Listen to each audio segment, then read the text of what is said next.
Good evening everyone. Audio video clear है आप लोगों तक? देखिए लास्ट क्लास में अचानक से क्लास बंद होने की वजह से कुछ क्वेश्चंस रह गए थे, तो ज़्यादा क्वेश्चंस लास्ट क्लास में हम नहीं कर पाए थे। ठीक है, तो आज उन्हें हम कंटिन्यू करेंगे और उसके आगे के क्वेश्चंस डिस्कस करना शुरू करेंगे। ठीक है, तो पिछले क्वेश्चंस अगर मैं उठा लूँ तो देखो हम लोग कहाँ तक हो गए थे। जैसे 15 से कर लेते हैं। ठीक है, तो क्वेश्चन नंबर 15 चल रहा था हमारा। 14 तक तो हो गया था, 15 था। 15 का एक बार फिर से आप आंसर बताइए। 15 का क्या आंसर बताएंगे? Which of the following banks has announced to adopt 30 remote villages across India under its Gram Seva program? HDFC, ICICI, State Bank of India या पंजाब नेशनल बैंक? बताइए। मैं ठीक हूँ उपांग जी, आप कैसे हैं? बड़े दिनों बाद दिखाई दिया आप यहाँ। सब कुशल मंगल? Okay sir. तो ग्राम सेवा प्रोग्राम के अंडर जो आपका प्रोग्राम ये बैंक चला रही है, ये चला रही है एसबीआई ग्राम सेवा प्रोग्राम। इसके अंडर उन्होंने 30 विलेजेस को अडॉप्ट कर रखा। अडॉप्ट करने का मतलब है उस विलेज का जितना भी आपका खर्चा होगा, लाइक एजुकेशन का, हेल्थ का, ठीक है, वहाँ जितनी भी गवर्नमेंट की पॉलिसीज चलेंगी तो उन सबको कौन इम्प्लीमेंट करवाएगा? स्टेट बैंक ऑफ इंडिया करवाएगा। ठीक है, नेक्स्ट आते हैं फिर क्वेश्चन नंबर 16 पे। हाँ, 16 की हम लोग कल डिस्कशन कर रहे थे। 15 तक तो हो गया था, 16 का डिस्कशन कर रहे थे कि फिजिक्स में जो नोबेल प्राइज मिला है Alain Aspect, John F Clauser और जेलिंगर को मिला है। Aspect from France, Clauser from USA, Zeilinger from Austria. तो किस फील्ड में वर्क की वजह से उन्हें नोबेल प्राइज मिला है? Quantum mechanics, complex physical systems, black holes, evolution of universe. कल यहाँ तक हम लोग पहुंच गए थे सर, बताइए करेक्ट आंसर क्या होगा? हाँ जी, कल हम लोगों ने डिस्कस किया था, correct answer is quantum mechanics. तो इन तीनों ने ऐसा करा क्या है जो इन्हें नोबेल प्राइज मिला है? तो इन्होंने ये ऑब्जर्वेशन क्रिएट की है कि अगर कोई दिल्ली में एटम में कोई चेंजेस होते हैं, ठीक है, उथल पुथल अगर दिल्ली के किसी एटम में होगी तो उसका इम्पैक्ट आपको मुंबई के एटम पे भी दिखेगा।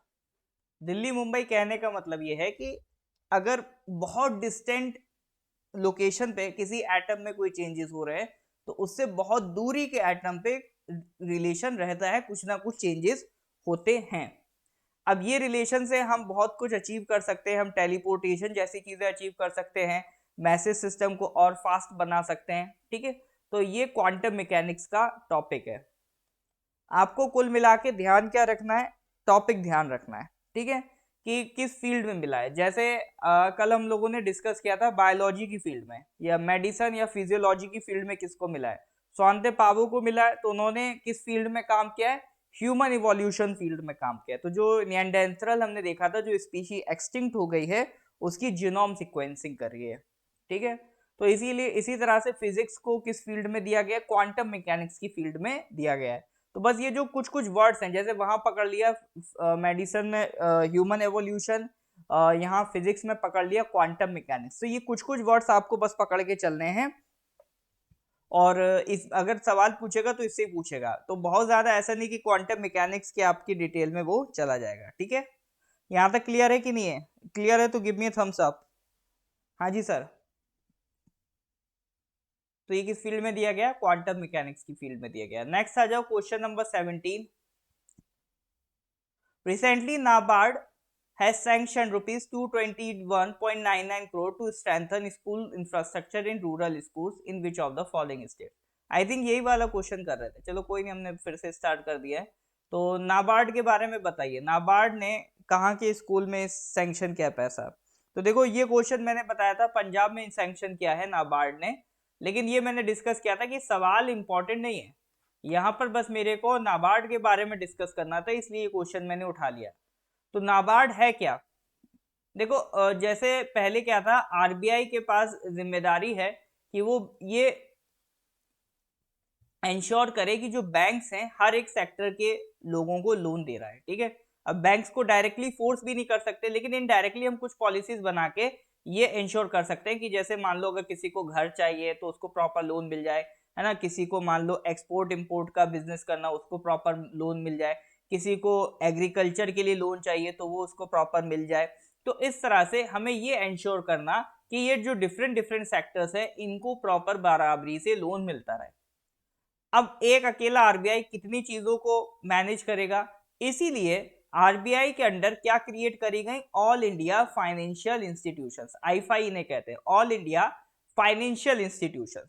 तो इनके काम बांट दिए गए कि जैसे अगर हाउसिंग सेक्टर को देखना है तो हाउसिंग सेक्टर के लिए एक बैंक क्रिएट करी गई, नेशनल हाउसिंग बैंक। तो ये आरबीआई के अंडर है, लेकिन इसका जो प्योर काम होगा, एक लौता काम ये होगा कि हाउसिंग सेक्टर के लोन्स को चेक करें कि हाउसिंग सेक्टर में लोन्स प्रॉपर मिल रहे हैं कि नहीं मिल रहे हैं। इसी तरह से एक्सपोर्ट इंपोर्ट को चेक करना है तो हमने क्रिएट कर दी एग्जिम बैंक। एग्जिम बैंक का काम क्या होगा, ये चेक करना कि एक्सपोर्ट इंपोर्ट के लोन्स प्रॉपरली अलॉट हो रहे हैं या नहीं हो रहे हैं। इन द सेम मैनर अगर एग्रीकल्चर सेक्टर में हमें चेक करना है कि लोन्स प्रॉपर उन्हें मिल रहे हैं कि नहीं मिल रहे हैं, उसके लिए हमने जो बैंक क्रिएट करा है, जो इंस्टीट्यूशन क्रिएट किया है, वो है NABARD, national bank for agriculture and rural development. ठीक है, national bank for agriculture and rural development. इसके लिए लॉ पास किया गया था 1981 में और 1982 में इसको स्टैब्लिश किया गया है। ठीक है, तो जितनी भी रूरल एरियाज की बैंक्स हैं, जितनी भी कोऑपरेटिव बैंक्स हैं, रीजनल रूरल बैंक्स हैं, उनको ये सुपरवाइज करता है और ये इंश्योर करता है कि एग्रीकल्चर फील्ड में जो लोन्स है प्रॉपर मिल रहे हैं कि नहीं मिल रहे हैं। It is the apex banking institution to provide finance for agriculture and rural development. अब यहाँ पर लोन किस लिए लिया गया है, रूरल स्कूल्स के स्कूल इंफ्रास्ट्रक्चर के लिए लोन लिया गया है। ठीक है, किसके किस एरिया के लिए, रूरल एरिया के लिए। तो रूरल एरिया हो या एग्रीकल्चर हो तो उसके लिए लोन एक्सेस कराने की रिस्पॉन्सिबिलिटी किसकी है, नाबार्ड की। अब देखो, नाबार्ड डायरेक्ट जाके लोन नहीं देगा, नाबार्ड के पास पैसा आएगा, नाबार्ड क्या कहेगा, उस रूरल एरिया की बैंक्स में पैसा डिस्ट्रीब्यूट कर देगा और उनसे कहेगा आप लोन दो। नाबार्ड डायरेक्ट लोन नहीं देता है। ठीक है, तो जितनी भी ऑल इंडिया फाइनेंशियल इंस्टीट्यूशन है ये डायरेक्ट लोन नहीं देंगी, बट ये बैंक्स को जो उनके अंडर में रहेंगी उनको ये सुपरवाइज करेंगी। ठीक है, तो जितने भी एग्रीकल्चर और रूरल एरिया से रिलेटेड लोन्स हैं उनको कौन रेगुलेट करेगा, नाबार्ड करेगा। ठीक है, तो एक तरीके से आरबीआई ने सारे सेक्टर्स को काम बांट दिए, आप ये कह सकते हो। इज दैट क्लियर और नॉट? तो बेसिक फंडा समझ रहे हो कि नहीं समझ रहे हो नाबार्ड का? ठीक है, ये ध्यान रखना कब स्टैब्लिश हुआ था, 1982 में ये आपको बना था नाबार्ड। ठीक है, क्लियर है तो please give me a thumbs up.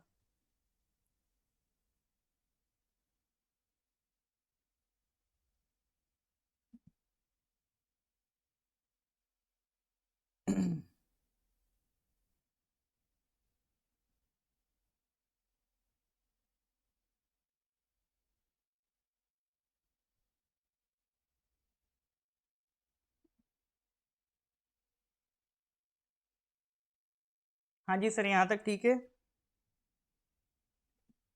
Well, coming to the next question, इसका आंसर दीजिए question number 18। Recently, the Indian Space Research Organization has announced that the Mars Orbiter mission Mangalyaan has attained its end of life. It was launched in which of the following years? Mars orbiter mission, जिसे हमने मंगलयान का mission भी कहा था, इस पे movie भी बन चुकी है, तो किस ईयर में लॉन्च हुआ था? आसान सवाल है, जवाब आप दे सकते हैं, बताइए सर।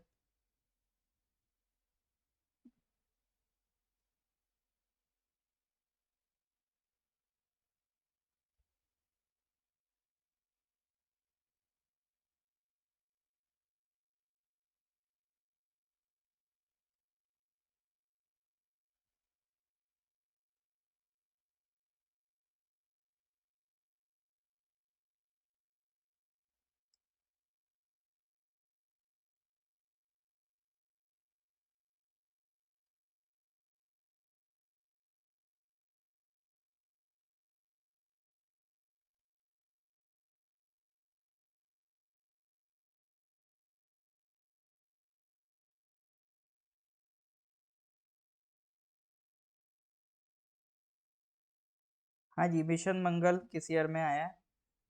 करेक्ट आंसर इज 13, ठीक है, 13-14 में गामी जी, करेक्ट आंसर इज 13, ठीक है। 2013 में ये मिशन लॉन्च हुआ था। किस रॉकेट से लॉन्च हुआ था? PSLV C-25 से लॉन्च किया गया था। तो मार्शियन ऑर्बिट मतलब मार्स प्लैनेट के ऑर्बिट में हमने एक पूरा स्पेसक्राफ्ट इंसर्ट कर दिया था, ठीक है। उस मिशन को हमने कहा था मार्स ऑर्बिटर मिशन, यानी कुल मिला के हमें एक सैटेलाइट भेजनी थी मार्स को सर्विलांसिंग करने के लिए, हमें अपनी खुद की एक सैटेलाइट भेजनी थी। तो वो इस मिशन के थ्रू वो हम सक्सेसफुली भेज पाए थे, ठीक है। तो खास बात यह है कि इंडिया ने फर्स्ट अटेम्प्ट में ही इस मिशन को सक्सेसफुल कर लिया था, उस वक्त तक बाकी और कोई कंट्री इस मिशन को सक्सेसफुल नहीं कर पाई थी। तो और जब हमने भेजा था तो फर्स्ट एशियन कंट्री थे हम इस मिशन को भेजने वाले, इवन चाइना ने भी नहीं भेज पाया था तब तक। और दुनिया में चौथे थे। इससे पहले रशिया ने भेजा था, रशिया की एजेंसी रॉसकोमोस, ठीक है। और USA की एजेंसी नासा, और यूरोपियन यूनियन की एजेंसी यूरोपियन स्पेस एजेंसी, ठीक है। इससे पहले सिर्फ इन तीनों ने ही ये मिशन कंप्लीट किया था। फोर्थ कंट्री था इंडिया। इवन चाइना ने भी इस मिशन को क्या कहा था? प्राइड ऑफ एशिया कहा था, ठीक है। तो ये मिशन हमारे लिए काफी बड़ी बात थी। अब इसका फ्यूल वगैरह एंड होने लगा है, ठीक है।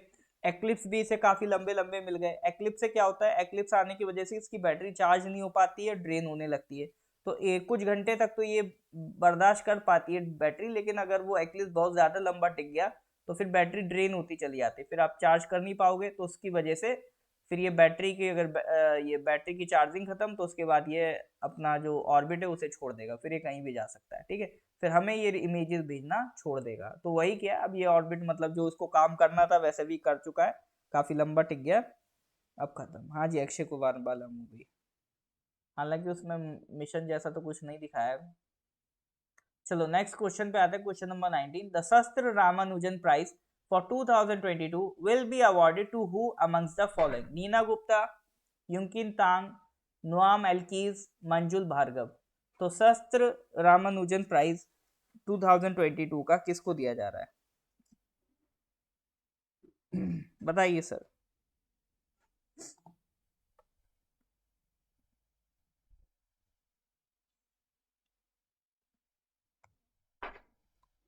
जल्दी। युंकिन तांग, और किसी को क्या लग रहा है?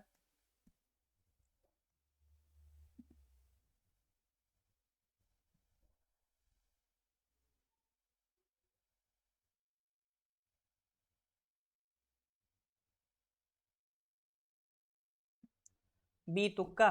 चलो तुक्का सही बैठ गया। करेक्ट आंसर इज युंकिन तांग, ठीक है। तो ये जो आपका शस्त्र अवार्ड है, इसका नाम क्या है? शस्त्रा मतलब Shanmuga arts science technology and research academy, ठीक है।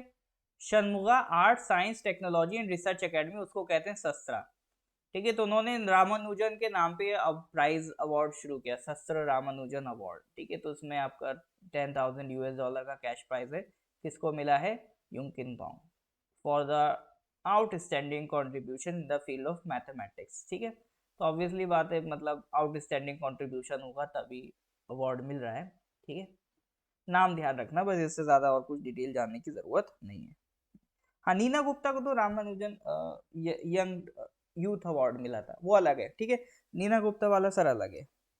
नीना गुप्ता वाला ज्यादा इंपॉर्टेंट है, ठीक है। एग्जाम में अगर पूछेगा तो नीना गुप्ता वाले अवार्ड के चांसेस ज्यादा है, तो नीना गुप्ता नाम जरूर याद रखना रामानुजन के टाइम, ठीक है। इसमें तो ऑप्शन में नहीं भी था नीना नीना गुप्ता, वरना ज्यादा तो लोग वही लगाते। चलो कोई नहीं। नेक्स्ट क्वेश्चन आ जाओ, question number 20। Tropical race four TR4 fungus, एक टाइप ऑफ फंगस जनरेट हुआ है TR4। तो ये कौन से फ्रूट को अफेक्ट करता है? बनाना, एप्पल, ऑरेंज या चेरी? ये इंसानों को नहीं कर रहा है, ये फ्रूट्स को इम्पैक्ट कर रहा है। ट्रॉपिकल रेस फोर फंगस, ठीक है, TR4 नाम से ये जाना जाता है। तो ये किस फ्रूट को मेनली इफेक्ट कर रहा है? बताइए। बनाना, एप्पल, ऑरेंज, चेरी?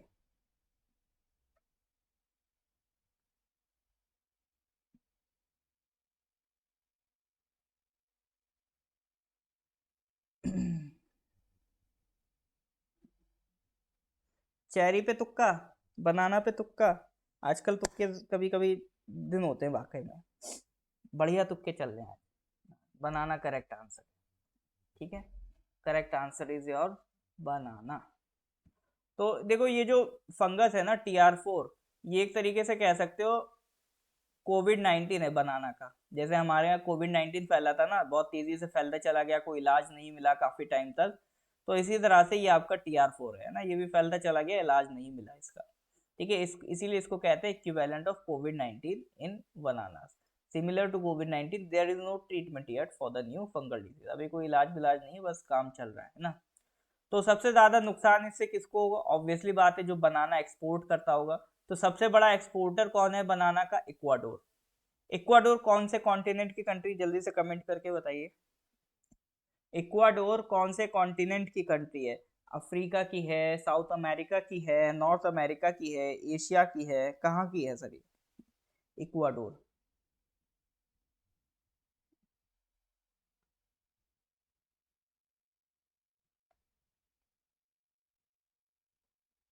तो सबसे ज्यादा नुकसान सर इससे किसको हुआ है? इक्वाडोर, बिल्कुल साउथ अमेरिका की कंट्री, इक्वेटर से पास करने वाली कंट्री है। साउथ अमेरिका की 3 कंट्रीज है ना, ब्राजील, कोलंबिया, इक्वाडोर। ठीक है, तो इक्वाडोर साउथ अमेरिका की country the largest exporter of banana is currently the epicentre. ये लेकिन ऐसा नहीं कि ये आइडेंटिफाई कहाँ किया गया था, ये आइडेंटिफाई किया गया था ताइवान। ताइवान से ये फिर घूमते घूमते मिडिल ईस्ट और अफ्रीका और फिर लैटिन अमेरिका और पूरा पूरा ये साउथ अमेरिका तक पहुंच गया है। ठीक है, पहले ये लीव्स को अटैक करता है, फिर वो येलो हो जाती है और फिर बाद ही में अपना काम दिखाता है। ठीक है, तो अगर फूड एंड एग्रीकल्चर ऑर्गेनाइजेशन की बात करें, जो यूनाइटेड नेशंस की एक स्पेशलाइज्ड ऑर्गन है, फाओ, फूड एंड एग्रीकल्चर ऑर्गेनाइजेशन, तो TR4 is one of the most destructive of all plant diseases. ठीक है, तो एक सीरियस डिसीज है, इसलिए न्यूज में बना हुआ है, इसके बारे में थोड़ा सा जानकारी होना जरूरी था। तो TR4 is one of the most destructive of all the plant diseases. चलो इसी बात पे बताओ, फाओ का हेडक्वार्टर किधर है? फूड एंड एग्रीकल्चर ऑर्गेनाइजेशन, इसका हेडक्वार्टर किधर मिलेगा? हाँ जी सर।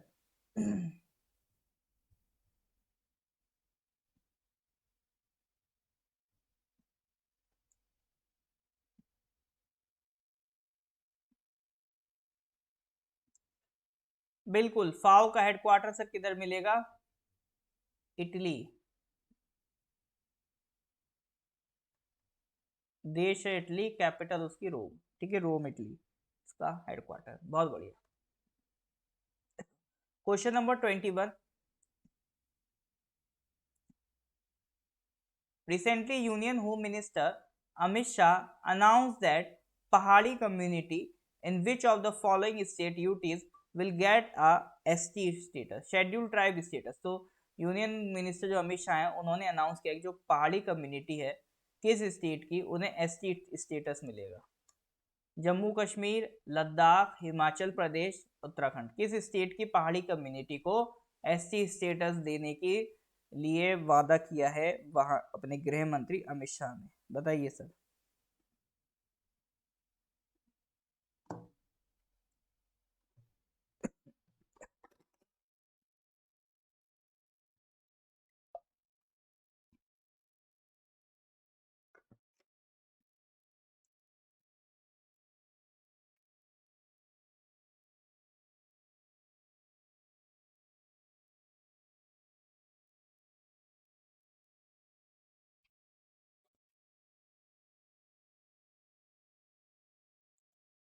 हिमाचल के हैं पहाड़ी? मतलब पहाड़ क्या सिर्फ हिमाचल में ही है सर? हाँ, तो ज्यादातर लोगों का आंसर हिमाचल है, और इस बार ज्यादातर लोग अपना गलत आंसर दे रहे हैं। Correct answer is Jammu and Kashmir. ठीक है, correct answer is Jammu and Kashmir. तो सरकार ने क्या है, एक कमीशन बैठाया था, GD शर्मा कमीशन। उसने कहा है कि जम्मू कश्मीर की कुछ ट्राइब्स हैं, जैसे आपका पहाड़ीज हो गए, गुज्जर्स हो गए, बकरवाल्स हो गए, उनको ST स्टेटस दिया जाए। अभी तक स्पेशल कैटेगरी स्टेटस तक था जम्मू कश्मीर में, इस वजह से वहां पर ST रिजर्वेशन नहीं हो पा रहा था, तो इनको नहीं मिल रहा था। तो अब सरकार ने कहा इन कम्युनिटीज को ST रिजर्वेशन प्रोवाइड किया जाएगा। ठीक है, ये पहाड़ी कम्युनिटी है कहाँ पे?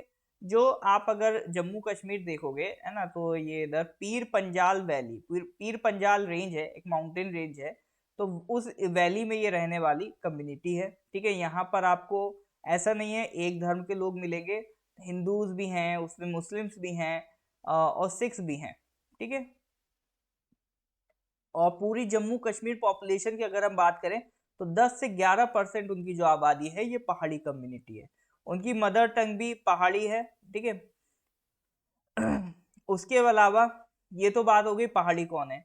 तो एसटी लिस्ट में आने का क्राइटेरिया क्या होता है? देखो जो क्राइटेरिया है, कोई क्राइटेरिया कॉन्स्टिट्यूशन में नहीं लिखा गया है, no any criteria is spelled out in the constitution, but फिर भी कुछ हमने जनरल इंडिकेटर्स बना रखे हैं जिसके बेसिस पे हम डिसाइड करते हैं कि इस कम्युनिटी को एसटी स्टेटस दिया जाए या नहीं दिया जाए, ठीक है। कि उन कितने पुराने उनके प्रिमिटिव ट्रेड्स हैं, कितना डिस्टिंक्ट उनका कल्चर है, अगर वो ज्योग्राफिकली आइसोलेटेड है, मतलब ऐसे एरिया में रहते हैं जो बाकी दुनिया देश से कटा हुआ है, ठीक है। जो बड़ी कम्युनिटी है, जो मेनलैंड कंट्री है पूरा, उसके साथ कांटेक्ट करने में वो शर्माते हैं, थोड़ा सा एजुकेशनली हेल्थ से पैसे से बैकवर्ड है।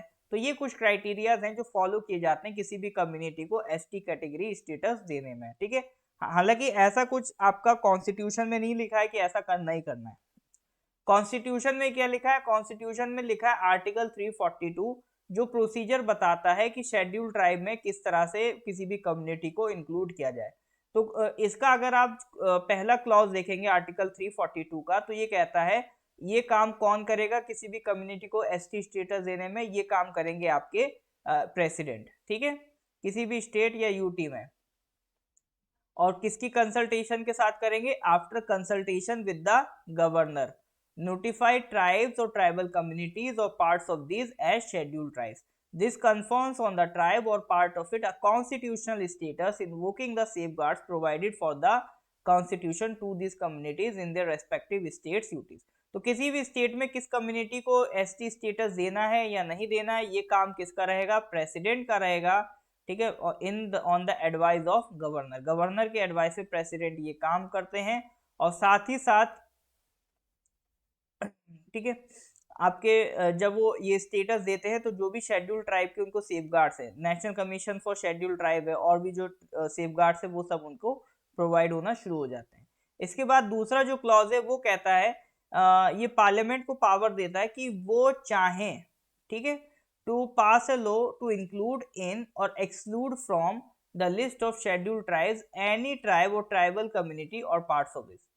एक तरीका तो ये कि या तो प्रेसिडेंट कर दें, या दूसरा तरीका यह है कि पार्लियामेंट चाहे तो कानून बना के भी ऐसा कर सकता है, किसी भी ट्राइब या ट्राइबल कम्युनिटी को शेड्यूल ट्राइब की लिस्ट से निकाल भी सकता है और उसमें डाल भी सकता है। यानी किसी भी शेड्यूल ट्राइब की लिस्ट से इंक्लूड या एक्सक्लूड करने के लिए पार्लियामेंट बाय लॉ भी ये काम कर सकता है, ठीक है।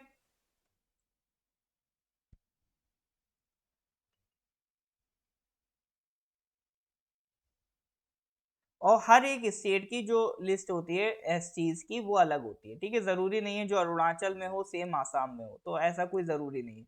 तो जो भी ट्राइबल कम्युनिटीज की लिस्ट होती है वो हर एक अपनी स्टेट की अलग होती है, ठीक है सर। तो ये हमने यहाँ पर आर्टिकल 342 पढ़ा। देखो, होम मिनिस्टर ने इसलिए अनाउंस किया है क्योंकि वहां के जो गवर्नर है, गवर्नर को कौन अपॉइंट करता है? प्रेसिडेंट। और प्रेसिडेंट को कौन रिकमेंड करता है, अपॉइंटमेंट एडवाइस करता है? आपके क्या कहते हैं, सेंट्रल गवर्नमेंट। तो इनडायरेक्टली चलनी सेंट्रल गवर्नमेंट की है ना। और वहाँ पे तो गवर्नर नहीं, अब लेफ्टिनेंट गवर्नर है, ठीक है, तो वो भी आपका केंद्र से अपॉइंट होते हैं। और दूसरा वहाँ पे सरकार भी नहीं है, अभी सरकार नहीं है, तो क्या कहते हैं, सारी पावर किसके हाथ में? लेफ्टिनेंट गवर्नर के हाथ में। तो और अमित शाह जो है वो केंद्रीय मंत्री हैं, तो वो पार्लियामेंट के थ्रू भी बाय लॉ भी ये करवा सकते हैं। तो वो अगर चाहें तो कैसे भी करके ये करवा सकते हैं ना, तो ऐसी कोई दिक्कत वाली बात नहीं है। चलो जी, यहाँ तक क्लियर है कि नहीं? इज दैट क्लियर और नॉट? क्लियर है तो please give me thumbs up. हाँ जी सर, समझ में आ रहा है तो गिव मी थम्स अप। हाँ जी sir.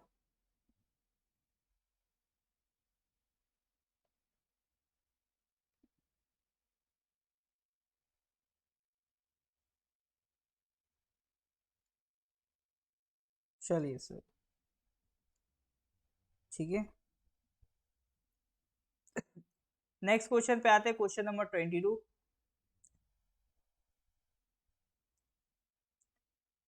Recently, Nobel Prize in Chemistry 2022 was awarded to Bertozzi, Maldal, Sharpless for their work in which of the following fields? देखो मेडिसिन का हमने अवार्ड डिस्कस कर लिया, फिजिक्स का डिस्कस कर लिया, अब बात आ गई केमिस्ट्री। तो केमिस्ट्री का जो नोबेल प्राइज मिला है 3 लोगों को मिला है, तो किस फील्ड में मिला है बताइए सर। ये भी सेम उसी तरह का क्वेश्चन है। तो इन तीनों को जो नोबेल प्राइज मिला है किस फील्ड में मिला है? क्लिक केमिस्ट्री, हाँ जी, किस कैटेगरी में मिला है ये अवार्ड मिला है उन्हें? क्लिक केमिस्ट्री फील्ड में। देखो क्लिक केमिस्ट्री क्या है, जैसे अभी क्या होता था, हम ये देखते थे कि जो कॉम्प्लेक्स मॉलिक्यूल स्ट्रक्चर होता है, कॉम्प्लेक्स मॉलिक्यूल्स का मतलब जैसे ये मॉलिक्यूल ऐसे जुड़ गए, तो जो कॉम्प्लेक्स स्ट्रक्चर होता है वो बनने में लेता है टाइम, ठीक है, इतना एफिशिएंटली और कम एनर्जी लगा के नहीं, बहुत हैवी एनर्जी लगा के कोई भी कॉम्प्लेक्स मॉलिक्यूल क्रिएट होता है।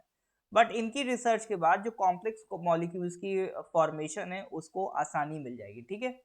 तो let the foundation for a functional form of chemistry, click chemistry, in which molecular building blocks snap together quickly and efficiently. मतलब कॉम्प्लेक्स मॉलिक्यूल स्ट्रक्चर बनने में पहले लगता था टाइम और एनर्जी, अब वही काम आप सिंपली और एफिशिएंट तरीके पे कर पाओगे, ठीक है। तो ये एक नई ब्रांच ऑफ साइंस क्रिएट हो रही है यहाँ पे, क्लिक केमिस्ट्री। तो उसकी बुनियाद यहाँ पे उन्होंने डाल दी है, ठीक है। तो ये क्लिक केमिस्ट्री से रिलेटेड ये आपका अवार्ड था। मतलब ये समझो बस वो मॉलिक्यूल्स कॉम्प्लेक्स, जो कॉम्प्लेक्स स्ट्रक्चर है उसको बनाने में उन्होंने आसानी कर दी, दैट्स इट, और कुछ नहीं। ठीक है जी। तो बहुत ज़्यादा दिल पे नहीं लेना है, हाय सर ये तो मतलब बहुत टफ टफ चीज़ें की हैं, बेसिक से समझो, मतलब बिल्कुल ग्राउंड से, ठीक है।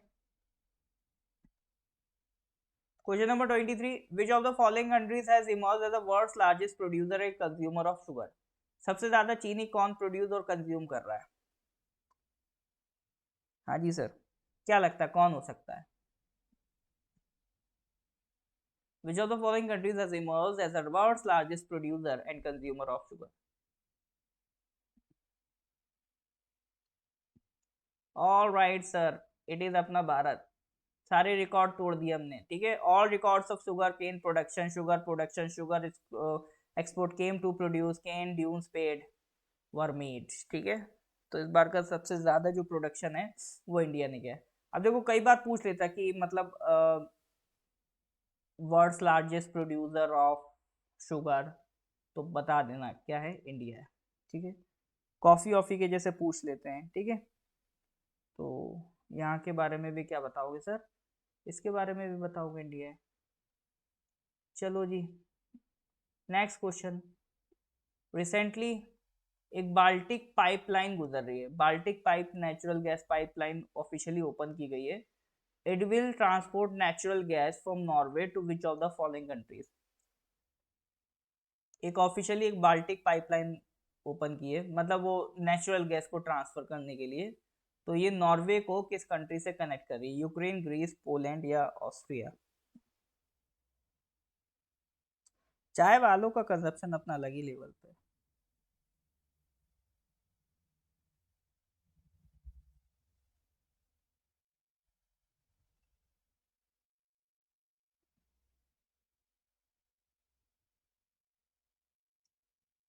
हाँ जी बिल्कुल, ये पोलैंड तक जाएगी, ठीक है। तो ये आप देख रहे हो जर्मनी होते हुए पोलैंड तक ये लाइन आपका जाएगी। तो Baltic pipe natural gas pipeline जो है, तो वो पोलैंड में ऑफिशियली अनाउंस किया गया। तो पोलैंड में ये प्रोजेक्ट स्टार्ट हुआ था। तो ये आप देखो इधर से नॉर्वे वाला एरिया है, ठीक है, इसको इधर ये पोलैंड से जोड़ने का काम करेगा। ये आपका ये बाल्टिक सी है ना, तो इसलिए बाल्टिक नेचुरल गैस पाइपलाइन कह रहे हैं। तो ये कहाँ से कहाँ तक जा रही है सर? नॉर्वे से डेनमार्क होते हुए जाएगी, ठीक है।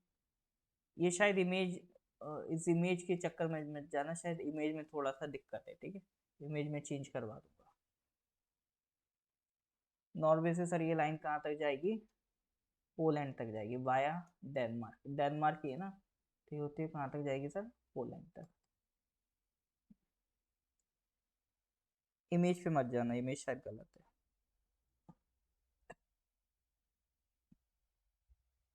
ओके, आज का last question. Recently, which of the following institutions has launched a new soup tech initiative called Daksh? soup tech मतलब super tech initiative Daksh. Which of the following institutions has launched a new soup tech initiative called Daksh? SEBI, IFSCA, RBI, IBBI. इसमें तो मुझे लगता है आप तुक्का ही लगाओगे। इसका मैं आंसर बताता हूँ।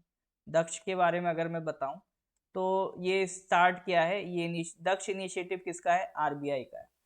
ये है क्या? इस दक्ष का मतलब होता है एफिशिएंट एंड कॉम्पिटेंट, ठीक है, reflecting the underlying capabilities of the application. It is a web based end to end workflow application through which RBI shall monitor compliance requirements in a more focused manner with the object of further improving the compliance culture in supervised entities like this। मतलब कुल मिला के देखो, इतनी झमेलेबाजी नहीं करनी है, just to improve the efficiency of working of RBI and banks, ठीक है।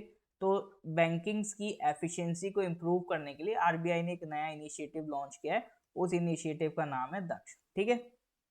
तो ये मतलब इतना इसमें बिल्कुल स्ट्रेस नहीं लेना है, बहुत ज़्यादा टेंशन में नहीं आना है ना, कि मतलब पता चला MIS रिपोर्ट पढ़ने बैठ जाओ, तो ये सब नहीं करना है ना। तो उसके लिए सिंपल याद रखना है, एक इनिशिएटिव है दक्ष, किसने लॉन्च किया? आरबीआई ने। इसलिए लॉन्च किया बैंक्स के भले के लिए, उनको और एफिशिएंट बनाने के लिए, ठीक है सर। चलो फिर तो आज की क्लास में यहीं तक करेंगे। अगर लेक्चर अच्छा लगे तो please do like and share as much as possible. इसके आगे के क्वेश्चन सर फिर हम लोग नेक्स्ट क्लास में करेंगे, ठीक है। ऑलराइट, तो मिलते हैं नेक्स्ट क्लास में। Till then goodbye, have nice day.